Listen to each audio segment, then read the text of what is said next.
Halo Rek, Assalamualaikum. Ketemu lagi sama Rinda di channel Arek Surabaya nang Belgia.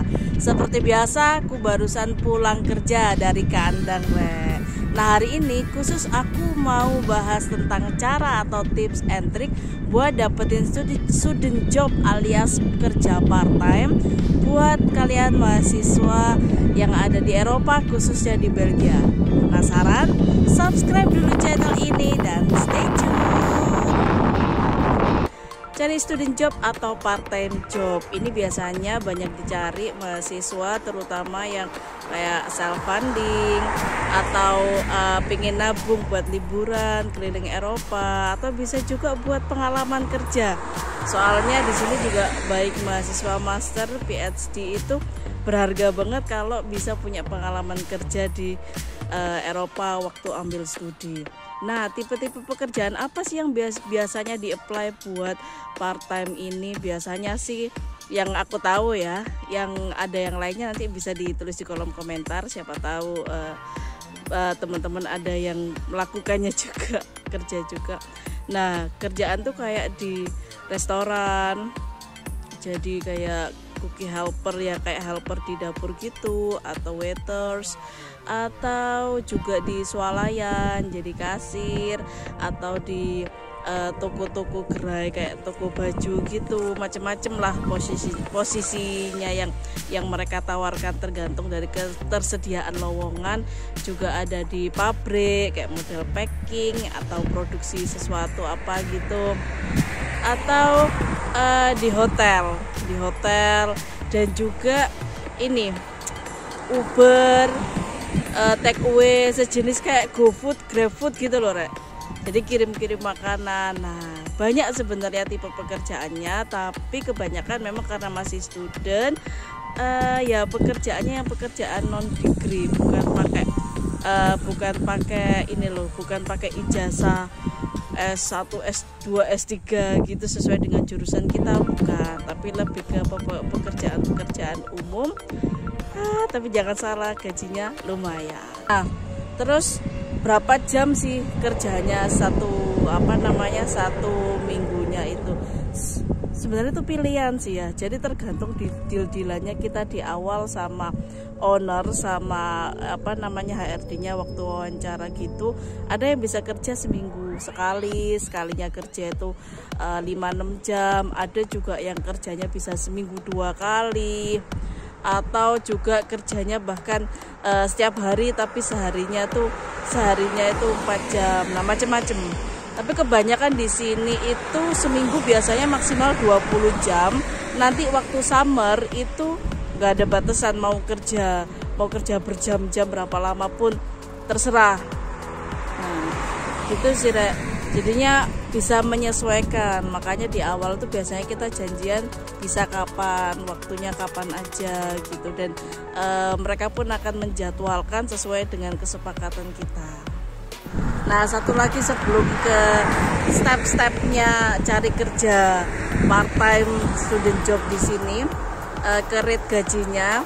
Nah, di sini lumayan masuk lah, lumayan oke, sekitar ya 9 sampai 12,5 per jam, rata-rata segitu. Jadi ada yang lebih tinggi dari itu, tergantung dari perusahaannya juga. Nah, kalau di-rate-kan di Indonesia ngeplak kalau kerja setiap hari, perharinya ngeplak 4 jam kayak gitu, lumayan sudah 600.000 lebih lah yang didapat. Tapi kalau diuangkan dengan dikonversikan dengan kebutuhan di sini, ya itu bisa buat cover belanja 1 minggu lah dalam 1 hari kerja. Jadi lumayan, selain tambah pengalaman, tambah pemasukan, tambah tabungan juga. Bisa traveling atau mungkin bangun mimpi nanti sepulang di Indonesia. Langsung kita ke tahapannya biar bisa ambil kerja part-time student job di Belgia.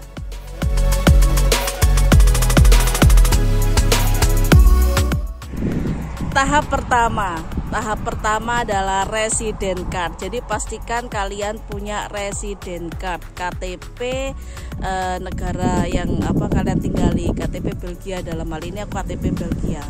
Nggak langsung kalian datang langsung bisa kerja, nggak bisa seperti itu, nggak semudah itu, harus ada resident card. Kalau student begitu datang ke sini, masuk ke kampus itu sudah bisa dianggap sebagai student ya, langsung kayak daftar ulang, bisa online offline, terus dapat student card itu lebih cepat. Nah kalau resident card ini prosesnya lebih panjang. Kalian bisa lihat vlogku mungkin setahun yang lalu tentang ngurus resident card. Nah resident card ini prosesnya butuh beberapa bulan.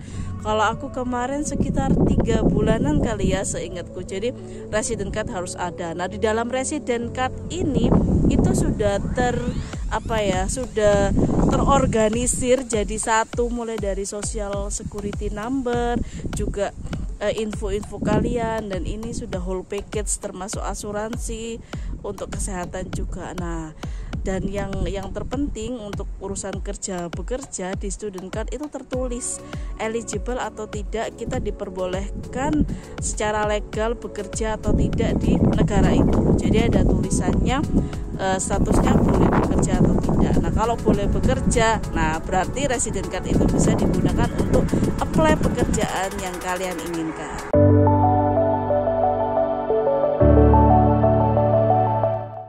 Step keduanya adalah join komunitas. Nah, kenapa ke join komunitas, gak langsung daftar aja? Nah, join komunitas ini penting karena biasanya di setiap negara itu ada komunitas orang-orang Indonesia kayak PPI, komunitas ibadah kayak mengaji atau persekutuan doa. Jadi banyak komunitas-komunitas yang mereka notabene udah duluan kesini, dan beberapa di antara biasanya sudah bekerja juga, udah berpengalaman bekerja part time. Dari situ kita bisa tahu informasi-informasi pekerjaan-pekerjaan apa yang biasanya available dan kapan waktunya, terus pekerjanya itu gimana. Jadi apalagi kalau kita nggak tahu bahasanya ya, kita di negara yang tidak berbahasa Inggris, kayak bahasa di Belgia ini rata-rata bahasa Belanda.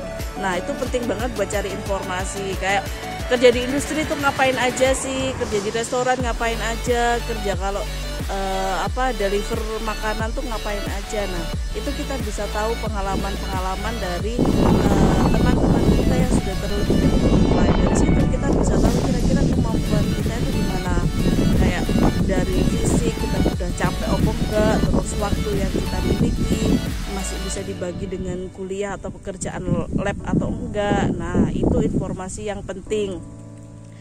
Nggak asal langsung kerja gitu aja dapat duit. Nah nggak juga, karena setiap pekerjaan karena dibiayai mahal, dibayar mahal di sini, pekerjaan juga harus seefisien mungkin, dan kalian nggak boleh ragu-ragu untuk benar-benar berkeringat bekerja keras, karena ya ada bayaran gede juga dituntut profesionalisme lah. Yang penting itu mau belajar, bekerja keras, tekun, jujur, itu insya Allah banyak lah yang bisa menerima kerja. Terus selanjutnya dari komunitas itu biasanya ada info-info lowongan, kayak di tempatmu masih ada lowongan nggak, kalau kita nggak tertarik di suatu tempat kayak di industri gitu. Oh ada, bisa hubungi ini.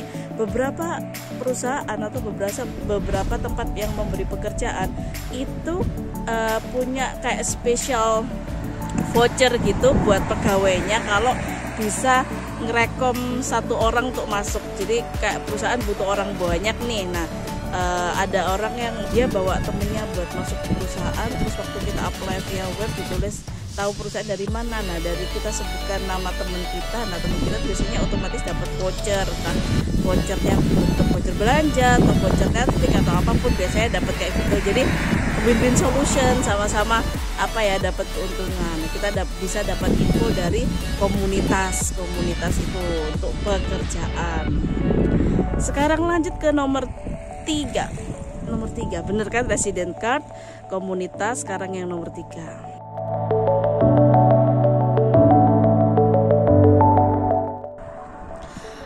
rajin-rajin lihat info lowongan pekerjaan di papan pengumuman. Kayak kalau itu misal kayak swalayan gitu ya, kayak swalayan tuh biasanya mereka butuh banyak student job itu di waktu-waktu liburan kayak waktu summer. Cuman perlu diingat pengumumannya itu biasanya nggak waktu summernya itu, tapi beberapa bulan sebelumnya. Jadi kita sudah bisa apply gitu beberapa bulan sebelumnya. Waktu summernya itu sudah eksekusi langsung kerjanya gitu. Nah, cara ini yang lebih modern ya, dari kita mantengin pengumuman, kita bisa lihat di webnya langsung sih. Dari handphone juga bisa, di webnya langsung mereka butuh pekerja atau tidak, dan kalau memang butuh bisa coba di apply. Ini kayak buat swalayan, toko-toko baju kayak gitu. Banyak kok student di sana yang kayak ke di Colruyt, Delhaize atau Primark itu juga sering menerima student job.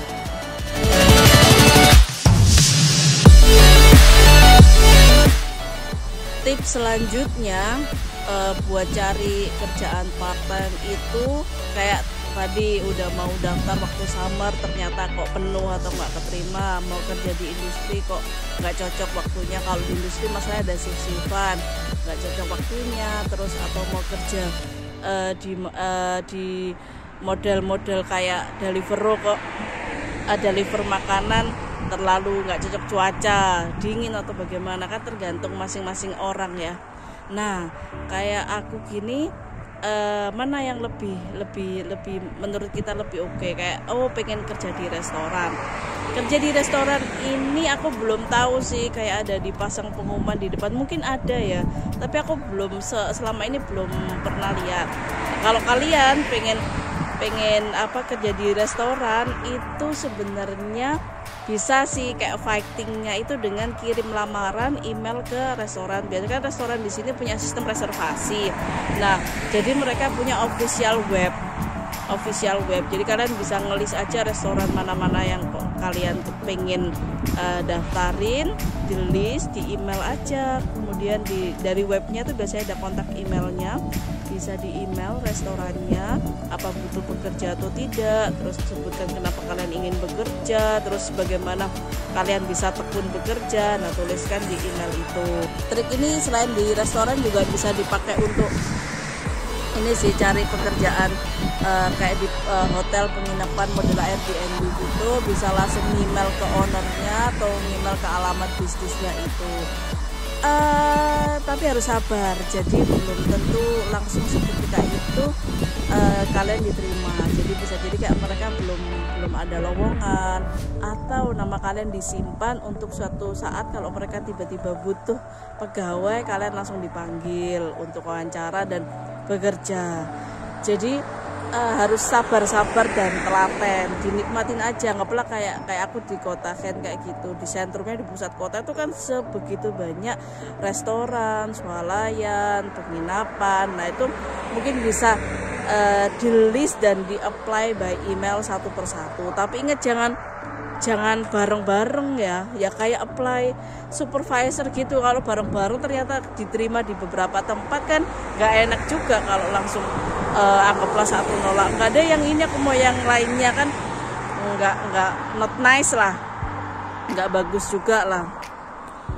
Jadinya bisa satu persatu di email dan dilihat balasannya.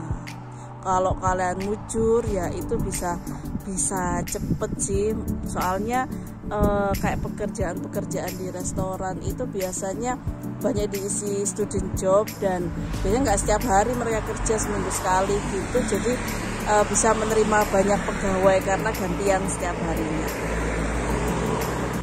Nah, kendala yang biasa dihadapi adalah bahasa.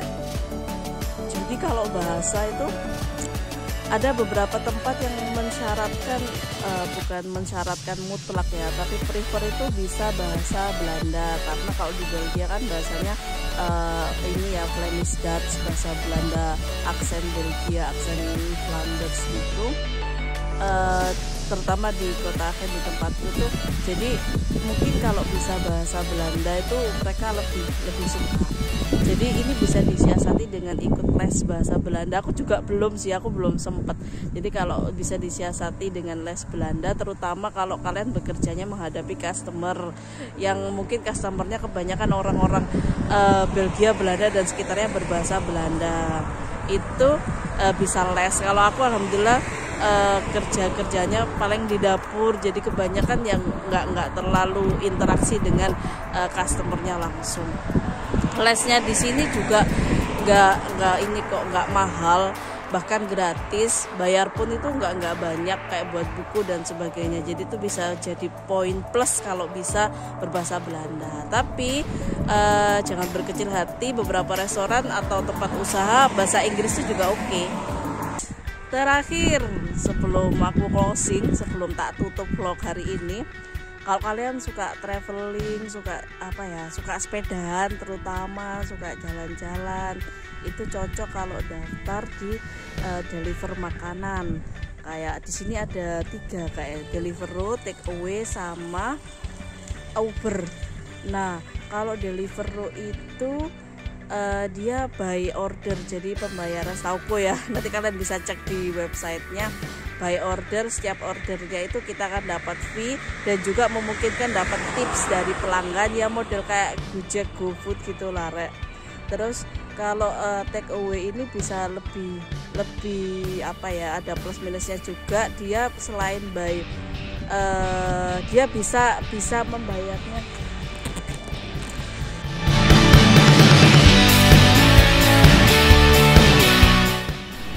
Sorry kepotong, tadi busku datang jadi aku harus cepet-cepet naik bus.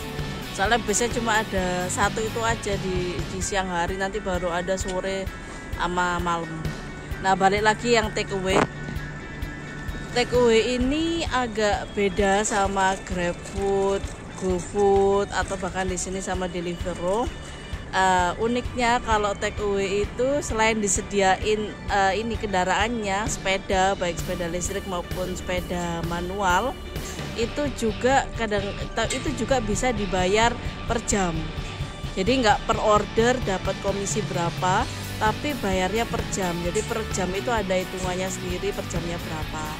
Dan oke-nya lagi di hari-hari tertentu, hari khusus kayak model tahun baru gitu, biasanya dia offer bisa ngasih bayaran per jamnya tuh hampir 2 kali lipat dari bayaran normal.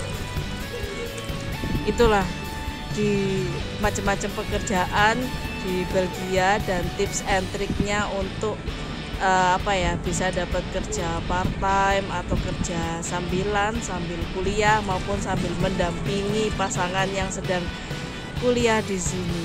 Kalau teman-teman ada yang pengalaman baik itu di Belgia sama-sama kayak aku atau di kota lain di Eropa, di negara lain, bisa sharing, tulis di kolom komentar, jadi kita bisa saling melengkapi informasi. Kayaknya gitu aja vlog hari ini, semoga bermanfaat dan kalian terhibur, dan kudoakan yang sedang meraih mimpi untuk datang ke Eropa segera kabul hasil ya. Wes insya Allah bisa. Gitu aja dari Rinda, kurang lebihnya sepurane sing akeh. Assalamualaikum warahmatullahi wabarakatuh. Jangan lupa subscribe.